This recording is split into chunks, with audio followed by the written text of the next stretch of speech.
Good evening, Bante. My name is Alex. I'm from Ampang. My question to Bante is, could you elaborate a little bit more on the right effort topic? Right effort is basically to get rid of unwholesome states and to develop wholesome states. Meaning, as I mentioned just now, if anger arises, then we should know that it is dangerous, because the Buddha said, if we frequently think in a certain way, then our mind inclines towards that way. For example, if you allow yourself to get angry, and then your mind inclines to anger, and very easily your anger will show, and you have given up the calm mind to develop an angry mind. So if you allow yourself to get angry every day, you find it's very difficult for you to get a calm mind, because you have given up the calm mind you prefer the angry mind. So for example, if a person also has lustful thoughts and he constantly sees pornography or whatever, then the mind inclines that way, and the mind cannot calm down. That type of person cannot meditate. So, you know anger is no good. Once it arises, you just cut it. You need you don't have a strong mind, so you cannot cut your anger. You have to, if we know the consequence, then only we are willing to make the effort to cut these unwholesome states. And then, for example, if you have unwholesome thoughts, and you know it's unwholesome thoughts, then you check yourself. So like I mentioned just now, these 4 objects of sati, you can't be mindful of them all the time. You try to be mindful of all that time, your boss will chow your you, sack you.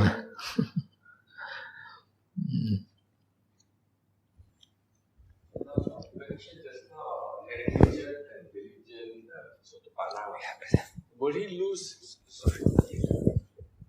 You mentioned about negligent and diligent sotapanna. Will the negligent sotapanna lose his status? No, once a person has become an Ariyan, it's permanent. Thank you.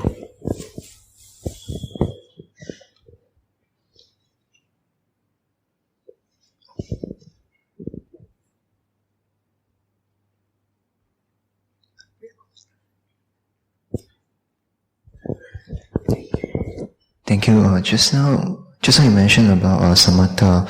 Samatha, is it related to right concentration, which is the last one? Yes.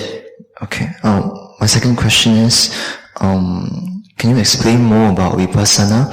Because sometimes I heard that there are vipassana meditation, and they treat it as a different practice. But just now you mentioned vipassana is a constant reflection of everyday's action. So can you please explain? Thank you. I mentioned earlier that later books, either they teach things that contradict what the Buddha taught, or they say a lot of things that the Buddha did not say. And the Buddha, I mentioned in the Digha Nikaya, Sutta 29, the Buddha said his teachings are perfect and complete. If you want to add to his words, you don't see his Dhamma. So all these later teachings are created by people who don't have right view. So this teaching about vipassana, meditation, never existed during the Buddha's time. Vipassana is what you practice in everyday life. As I mentioned just now, you practice mindfulness, right mindfulness and right effort. That is vipassana, contemplation. In Chinese, samatha and vipassana is translated as zhi guan. Vipassana is always guan, contemplation. But later they try to say that vipassana is insight. But in the suttas, the Buddha said 2 conditions bring you insight knowledge, samatha and vipassana. Both together you need to give you insight knowledge. One by itself cannot. So I also mentioned that in vipassana, you need to practice right mindfulness, which is mindful of the body, feelings, mind and Dhamma. And of these 4, the Dhamma is the most important. Without Dhamma, you cannot become a Sotapanna. Without Dhamma, you cannot become an Arahant. And nowadays, you find that some monks who teach people to meditate, they tell you, no need to study the books, no need to study the suttas. So I said just now that later books say a lot of things the Buddha did not say. For example, in our suttas, the Buddha talked about 6 consciousness. 6 consciousness. In the Mahayana sutras, they talk about 8 consciousness. Alaya consciousness and another one, I forgot the name. How can there be 8 consciousness? The Buddha only talked about 6 consciousness. And similarly, in the Abhidhamma, you find a lot of things they created that the Buddha never talked about. They talk about Javana, Kalapa, Patisandhi Citta, Chutti Citta, Bhavanga. All these things the Buddha never talked about. And then they create all these things to confuse you. But the Buddha said, his teachings are perfect and complete. Why do you want to go and look for all these things, which are later creations? Only by studying the 5 Nikaya, you can become a Sotapanna.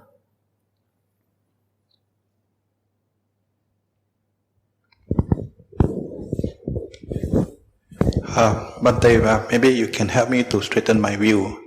I think the time when the Buddha he was teaching Dhamma, most of the time he spent time with the monks. So he created the Noble Eightfold Path and led the monks for liberation. And for the lay people, I think he designed another formula which we now know as the 5 precepts. Then I want to know if this Eightfold Noble Path is for the monk, then can you elaborate a bit about livelihood, right livelihood? What does it mean? Right livelihood means you cari makan, you earn your livelihood in a way that does not harm other people.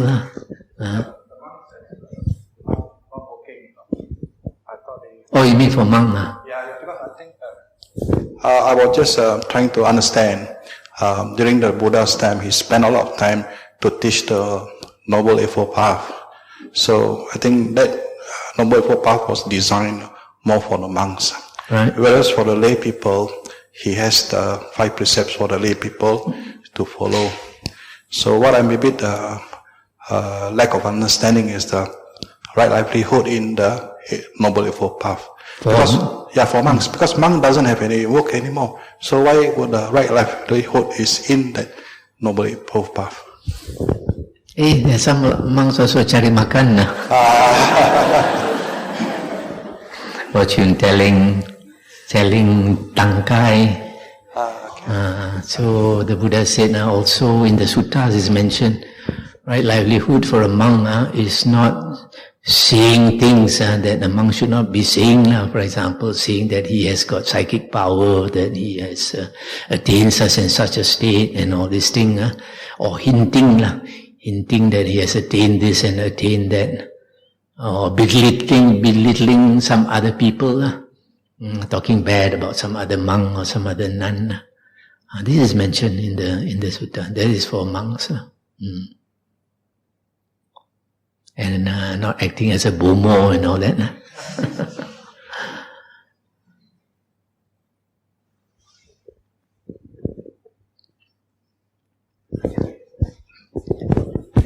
Yes, Bhante, you did mention about this Abhidhamma because in the original teachings of the Buddha, he just has 2 things, that's Dhamma and Vinaya.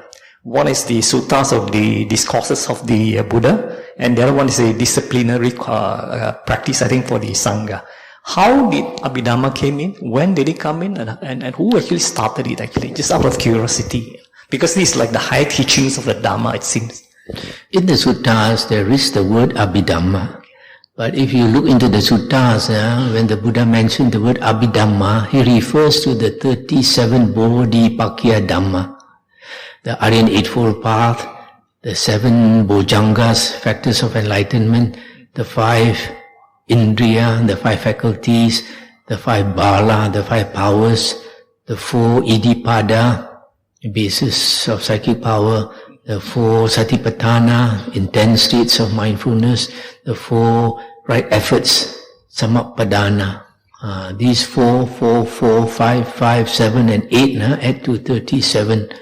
And in the sutta, it is very clear that the Abhidhamma refers to the practice of these 37 Bodhipakya Dhamma. And historians say that there was a time when the Sangha split into something like 22 sects. And many of these sects created their own Abhidhamma. And this Abhidhamma differed, one sect from another differed. And then finally, now I think they have the Theravada, Abhidhamma, and another school, I forgot the name, don't know whether it's Savastivadin or what.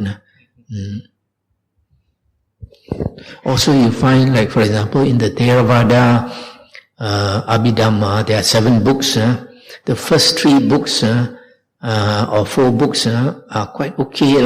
They don't contradict the suttas, and they don't say things that later things, but the last 3 books, they say a lot of things that the Buddha never said. Cakap banyak.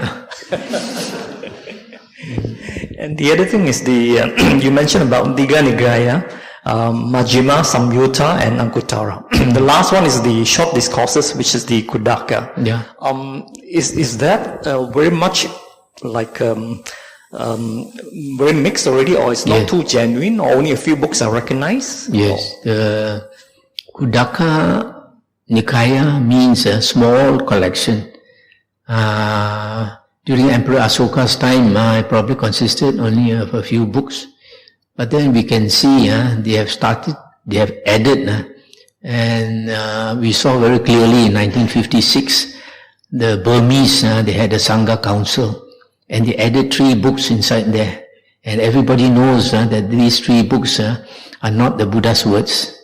And they added there. So you can see this happen over the years. So now in the Burmese tradition, they have 18 books in the Khuddaka Nikaya, making it the biggest the Nikaya. In the Sri Lanka and Thai tradition, they recognize 15 books. But even out of these 15 books, about 6 could be said to be reliable in that they don't contradict the earlier books, namely the Dhammapada, Udana, Itivuttaka, Sutta Nipata, Theragata, Therigata. Sadhu, sadhu, sadhu. Bande, could you enlighten me on the words between this ignorant and delusion? Because I think these 2 words have been used interchangeably many times in the teaching of the Dhamma.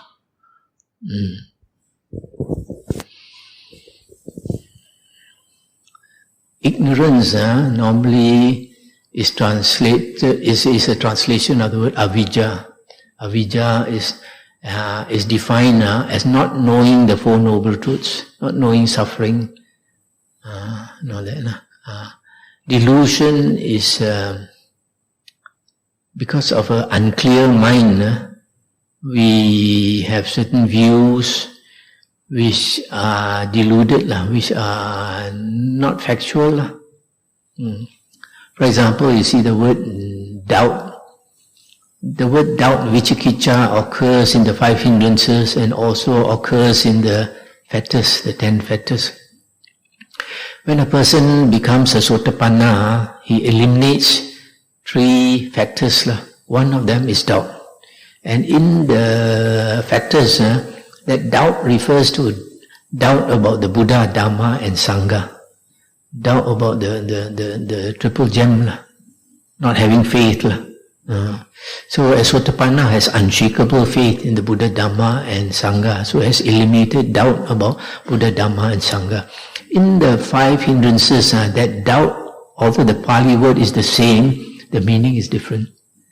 That doubt in the 5 hindrances refers more to delusion and unclear mind. For example, you go and apply for a job, and then you get offer from 5 companies, and then you scratch your head, don't know which one to accept, because your mind is not very clear, can't see very clearly. Or you want to buy a house, you can see a few houses or so you can't decide. So delusion refers more to that state of mind when it's clouded. Thank you, Bhante. Bhante, I have a question. Could I clarify what you said at the end? When Bhante was explaining the 4 jhanas, I think you expanded the first jhana and you expressed the 5 jhanic factors, and you said it was born of seclusion. And Bhante expanded that that means it has to be a renunciant because you have to be physically and mentally secluded. Do I take that to mean that a lay person cannot attain first jhana because we're not renunciant? Not exactly, because during the Buddha's time there were lay persons who attained jhana. But then you look carefully, they lived the life of a monk. Some of them, they had 4 wives, and then they told, there's one, he told the 4 wives, he said, I'm going to practice now the holy life. So, if any of you wants to marry another man, let me know, I will give you away. Then the first wife quickly said, I want to marry so-and-so. Then he called for that man, and gave the wife to that man. So they have renounced mentally, even not physically, but they have renounced mentally. Yeah. Can Bhante please clarify why in the 2nd jhana it is different jhanic factors born of concentration? Can you explain the difference from the first and the second? Thank you, Bhante. The first jhana, to attain the first jhana, that I mentioned, he has to be aloof from sensual desires and aloof from unwholesome states. So the mind has not attained jhana, is making effort to attain jhana. And so he attains jhana from letting go of sensual desires and unwholesome states. He makes the effort and he attains the first jhana. But for the 2nd jhana, he has already attained the first jhana. So he starts on a higher level. He starts from a concentrated level. So he's born of concentration, and that 2nd jhana is much deeper than the first jhana.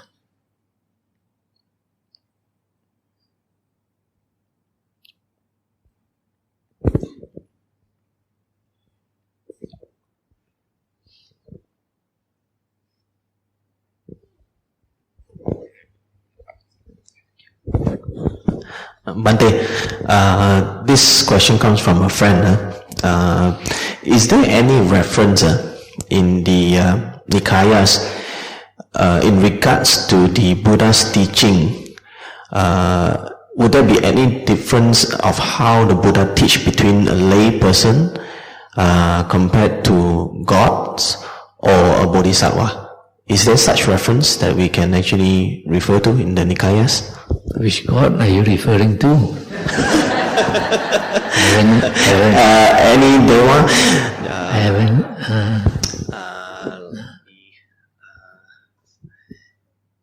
What was the other Such one? like the Mangala Sutta, where the deva came down to look for Buddha in asking what is the practice of the getting the highest merit or blessing, right? So that is preaching to the deva. Am I correct? Oh, you mean the Buddha's teaching to a deva or to a human? How is it different? Yes.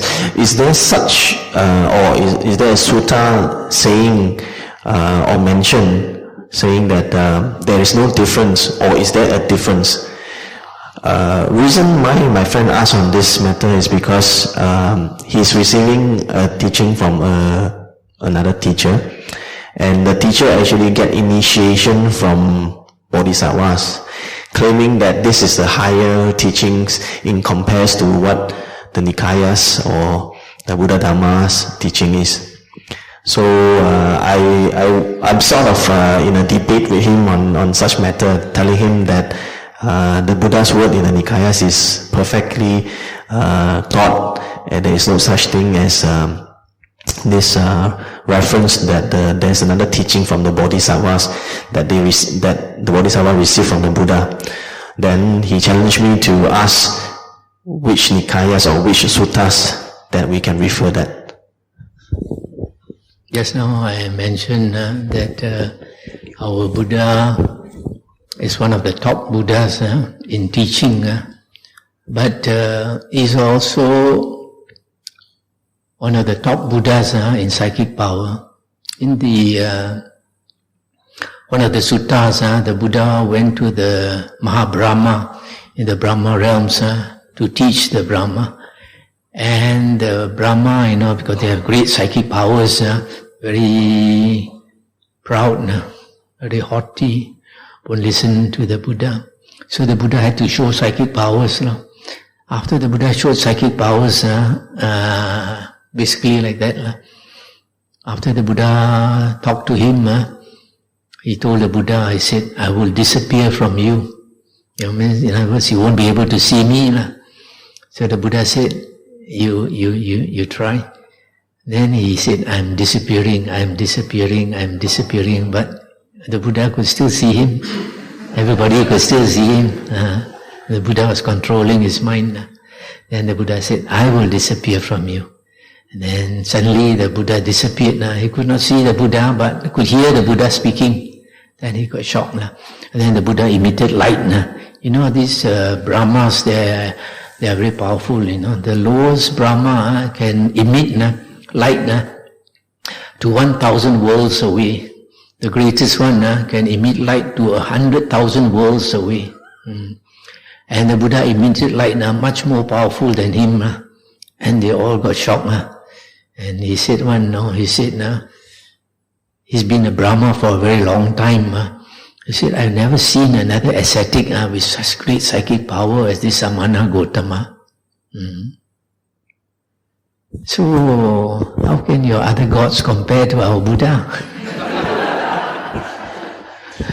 That's the reason why that he challenged me that which Nikayas can he refer to, that instead of listening just my explanation, that he wants to know that the teaching that he's receiving from his teacher, that is from another higher beings, is way better. This teaching, if he's actually receiving from a Deva, that Deva is only a low Deva. Deva won't come to a human being, because a human being to a Deva is like a pig to us. When the pig comes near us, we close our nose. So we are smelly, compared to the Devas. We have shit, we have urine, everything, pus, everything inside our body. Devas won't come near us. So only a low Deva will come. But you see, low Devas, even the highest Deva in the sensual realm, they cannot see Brahma, because Brahma is in the form realm. So like in the suttas it is mentioned, sometimes Brahma comes to visit Sakadevaraja. When he comes from far, they can see a light coming. When he comes near them, they cannot see him unless he changes his form to be like them. He makes them see, then only you can. It's just like if a ghost comes in front of you, you can't see unless he changes his form to let you see or make you see. So low Devas, you cannot see higher Devas. So like in the Hindu tradition, in Chinese, the highest we know is Qigong. Yeah, Yok Ong Tai Tai or whatever. And that is not very high deva, in the sensual realm there are still higher devas. The Buddha said Yama devas, Tusita devas, Nimanarati devas, Paranimitta, Vasavati devas. And there is a Chinese tradition. In the Hindu tradition, the highest deva is Brahma, Mahabrahma. They call him the creator and all that. But in the suttas, the Buddha said, Mahabrahma, you think you are the greatest, but there are higher devas you haven't seen. So recently in April, I went to Manila to give some talks, and I was invited to a Ramakrishna Vedanta Society. Those Hindus there asked me to talk about devas and Brahma realm. When I talk about higher devas, I think they probably maybe never heard before. I don't know whether they were happy or not.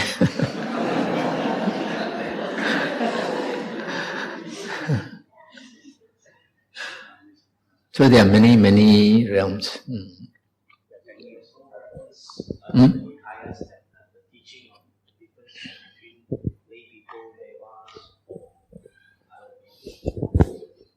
Generally, the Buddha does not go to teach the devas unless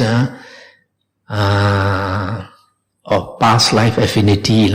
Sometimes a certain deva has been his teacher, like the Brahma has been his teacher in the past life. Out of gratitude, he may go there to teach. But later books, like the Abhidhamma, they say the Buddha went to heaven to teach the Abhidhamma. And like the Mahayana, and even in Theravada, they say the Buddha went to heaven to teach the mother. But then the Buddha said, he has had so countless mothers in the past life. Which one to teach? Countless.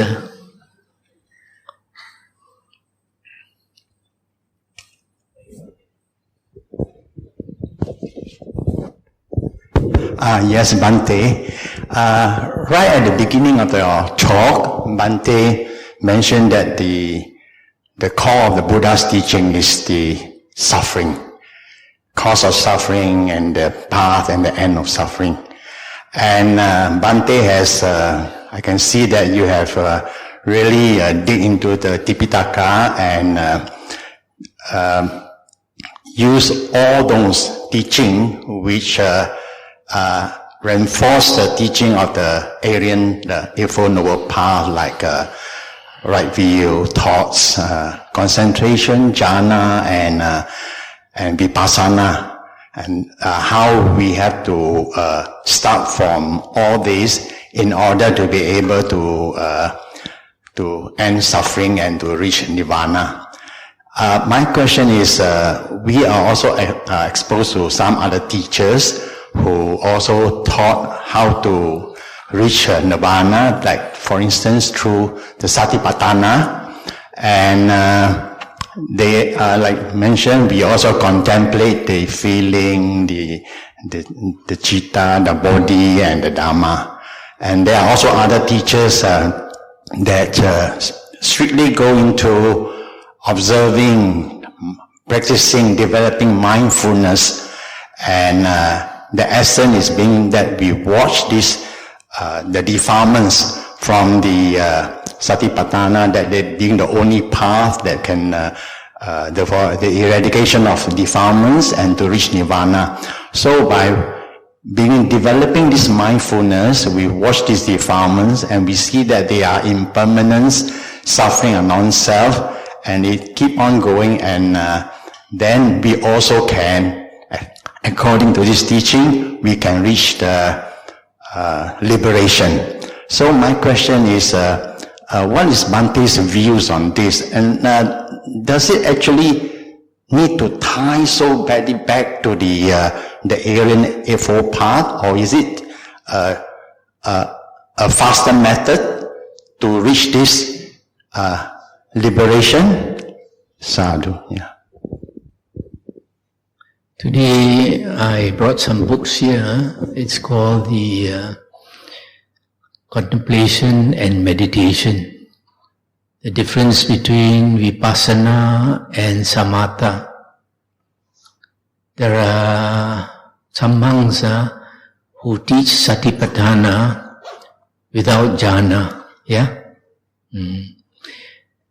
If you look into my book, I quoted the Satipatthana Sangyutta Suttas. A lot of people practice meditation without studying what the Buddha said. So they think that you can practice Satipatthana without the jhanas. In the sutta, the Buddha said, if you practice Satipatthana correctly, you must end up with jhana. The Buddha also said very clearly, the foolish, incompetent, unskillful monk practices Satipatthana and does not attain jhana. So if you practice Satipatthana, you don't end up with jhana, you are foolish, incompetent, unskillful according to the Buddha.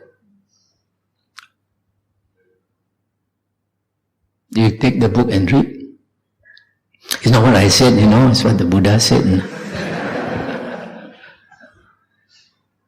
That's the problem. You don't refer to the Buddha, you think you're practicing the right way. Totally out according to the Buddha. Because the Buddha's teaching is so much, and we are always looking for the quicker, faster path. Yeah.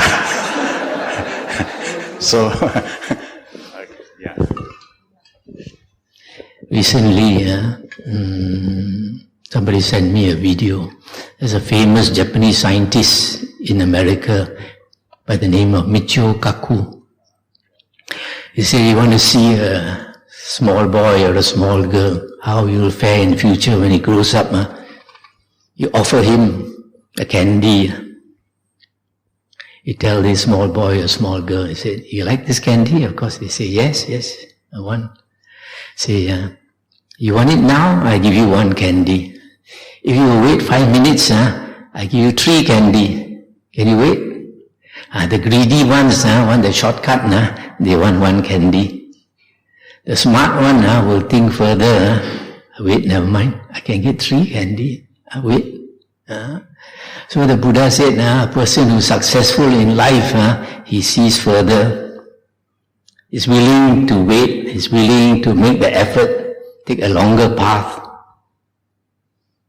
And the suttas, the Buddha also said the difference between a fool and a wise man.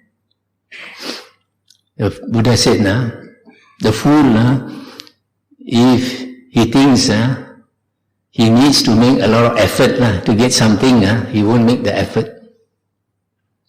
But the wise man, if he thinks the effort is worth it, so much effort also he will make the effort. Just like the Buddha. He had a very good life. He said his father was so rich and built 3 mansions for him. The wife was young and beautiful. The family was rich compared with other people. The Buddha said, whereas other families, they fed their servants very poor food. He said his father fed the servants very good food. Why did he become a monk? He wants a shortcut. He no need to become a monk. The wise person, he looks further. If it's worth the effort, he will make the effort. The Buddha said, suppose somebody gave you a bargain.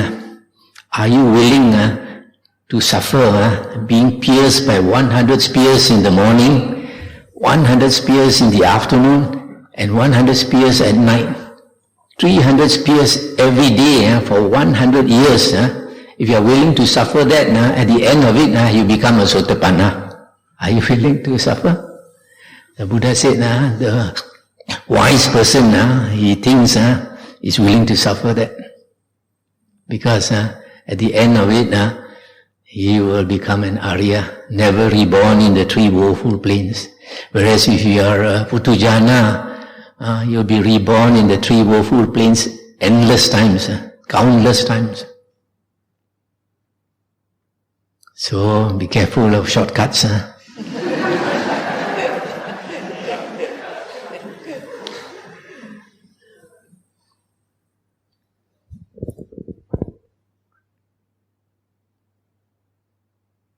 Any other questions? Amitabha Buddha is also a shortcut. There are many shortcuts. Ikwantao is also a shortcut.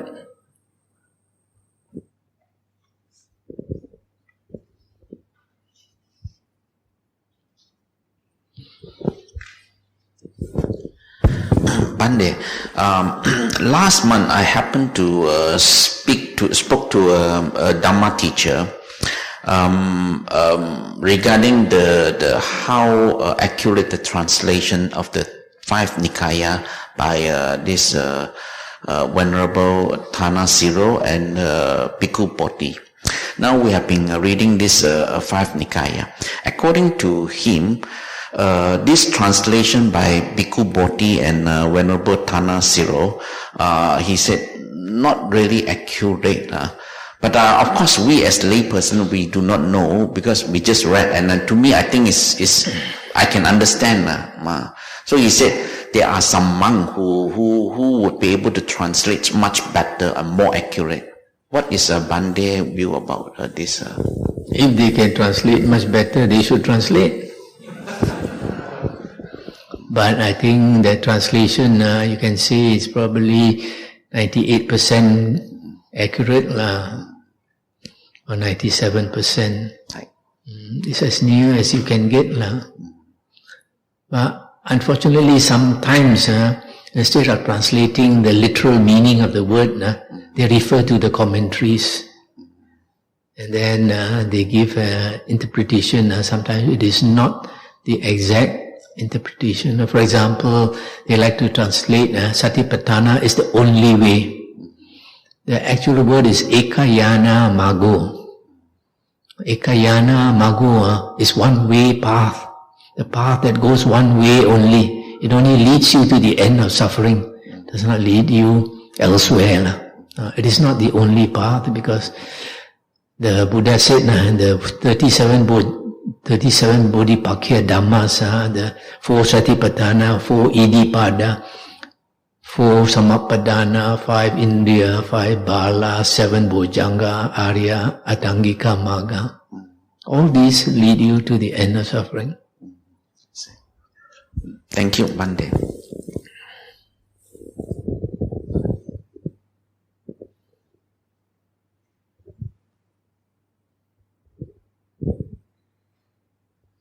Any other questions?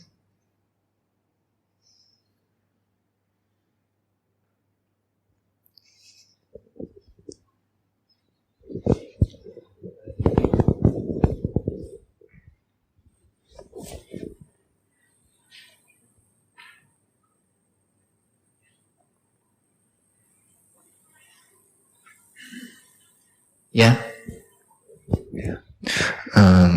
Bhante, just now you mentioned we should search when we are listening to teacher, before we acknowledge them as teacher, we should search for Sila, Samadhi and Panya, and also see that there are greed, hate and illusion in them.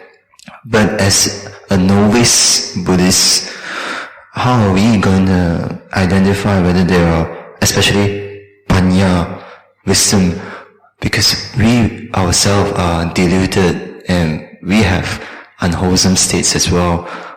So how are we going to identify them? Because there are so many questions that are being raised just now. Is because somebody told them something and we don't know who to listen to sometimes. So is there any way to know that the right teacher is having the right panya to teach? Thank you. It's not easy to know. And there's one sutta where the Buddha said that to know a person's heart takes a long time. You have to associate with that person for a long time. You have to be smart. You have to be intelligent to see. And slowly, because sometimes humans, the Buddha in the suttas, they said humans are very cunning, unlike animals. Animals, they show their nature immediately.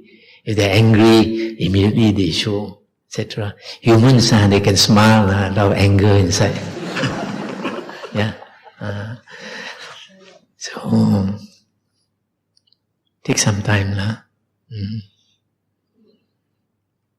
But usually most people will go for the famous teacher. When I started off in Buddhism also, I went for a famous teacher, always talking about psychic powers. I followed him for 9 years, 6 years as a layman, 3 years as a novice monk. After I stayed with him, every day I observed his character slowly, and I got disappointed. That's why I switched from Mahayana to Theravada. One of the reasons.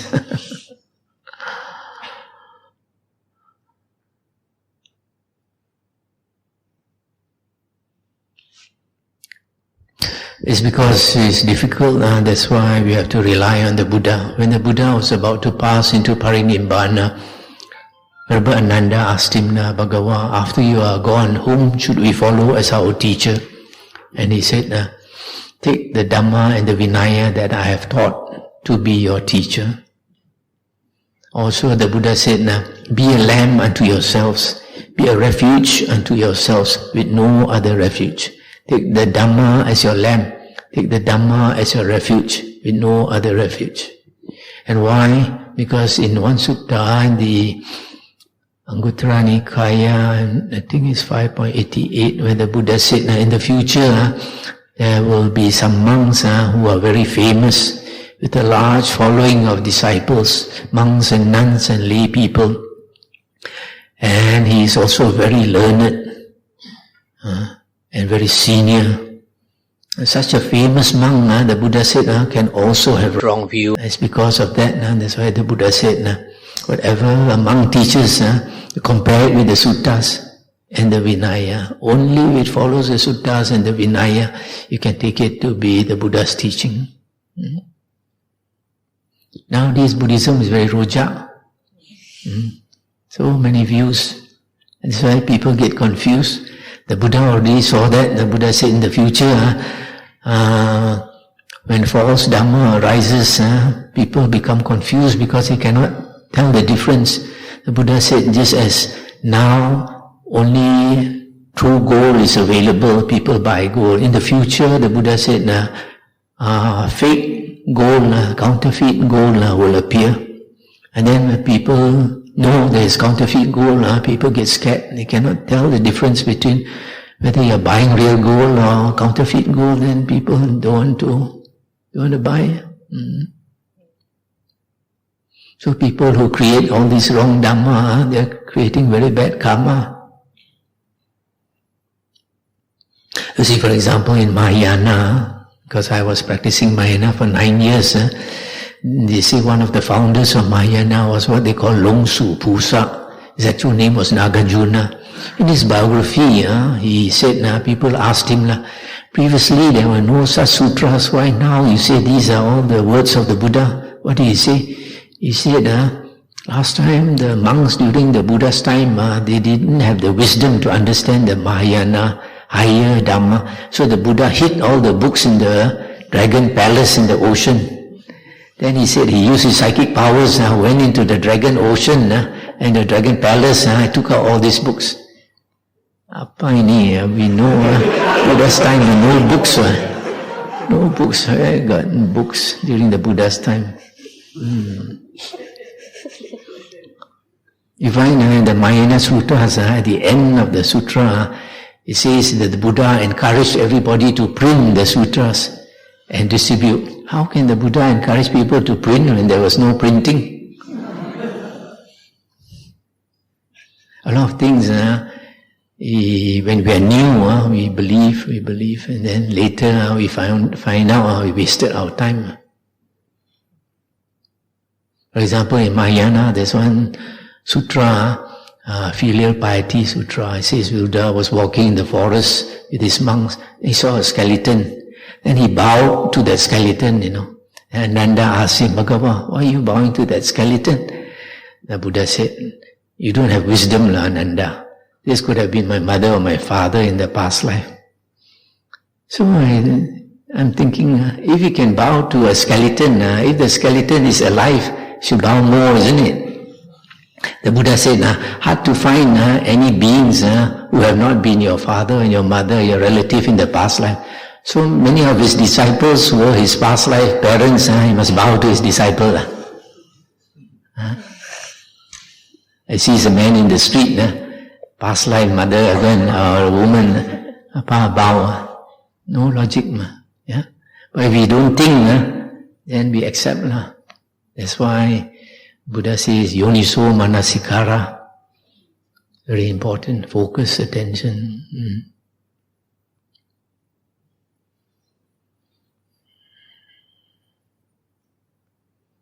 So like just now he asked that question about Satipatthana, because you are not aware of the sutta, so you just believe when you're aware of the sutta, then you are shocked. It's very different. Because I was so disappointed with my teacher, that's why after that I don't rely on a teacher, I rely on the Buddha. And now I find I did the right thing. Because nowadays there's so many teachers teaching the wrong things. Our real teacher is what they say in Chinese, Pen Se Se Chia Moni Fo. Our original teacher is the Buddha Sakyamuni.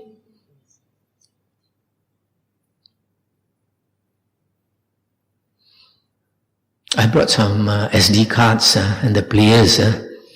If you all hope to get stream entry and listen to the suttas in the Five Nikaya.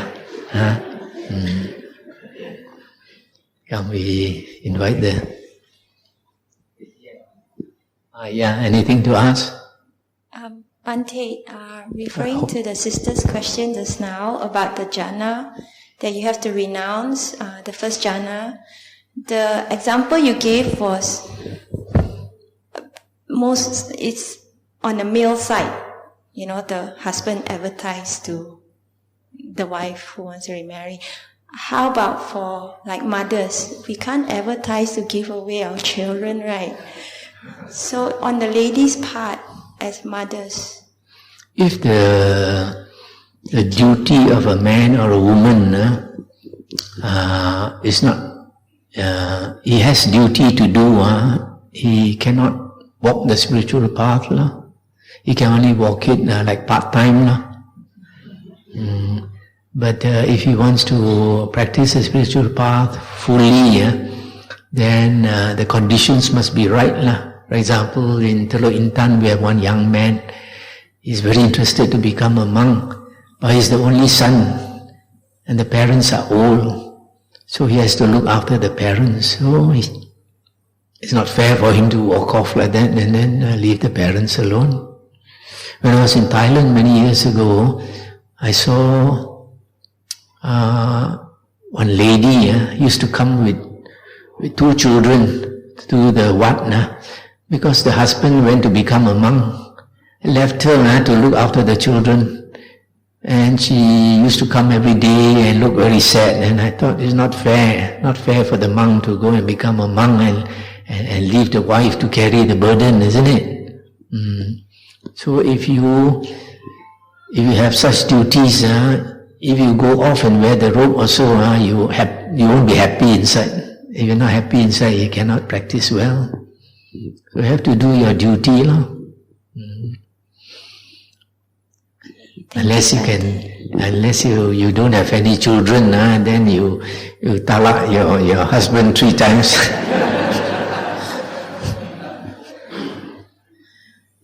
Thank you, Bhante.